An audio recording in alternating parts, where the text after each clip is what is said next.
Bienvenue chez Ramersi à Mirtiatousk, petit restaurant de réputation nationale connu pour son nahandragasy, le mode de cuisson à la malgache.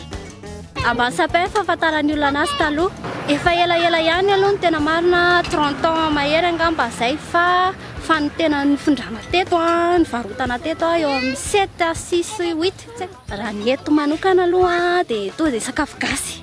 Tsisy ankoatra ny sakafo gasy. Na nahandro na fikarakarana rehetrarehetra sakafo gasy ohatra hoe ny trondro henakisoa strip sofina akorony henakisoa anamadinika dia henakisoa voanjobory dia pirina izay tena mampalaza anay mihitsy moa zany ny pirina io e latsinaina hatramin'ny lahady misokatra foana na tonga le hoe anarana Ramersi rehefa le misakafo eto zany ny olona dia rehefa le mandeha iny amin'izay rehefa le ody fahatapitra sakafo zany dia miteny foana bebe anay hoe merci dia zay le izy.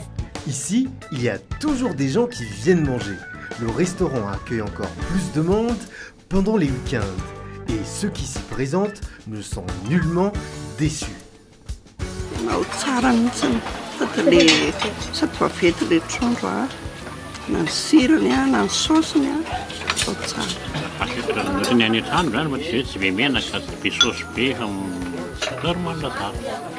Rehefa week-end manatombo kokoa.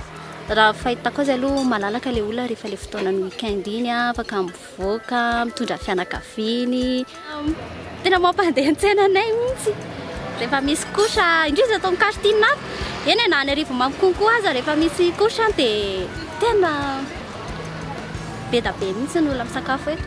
Ramersi a aussi diversifié ses prestations. On peut le solliciter pour préparer le repas à l'occasion de divers événements. Les plats malgaches peuvent être servis dans les foyers.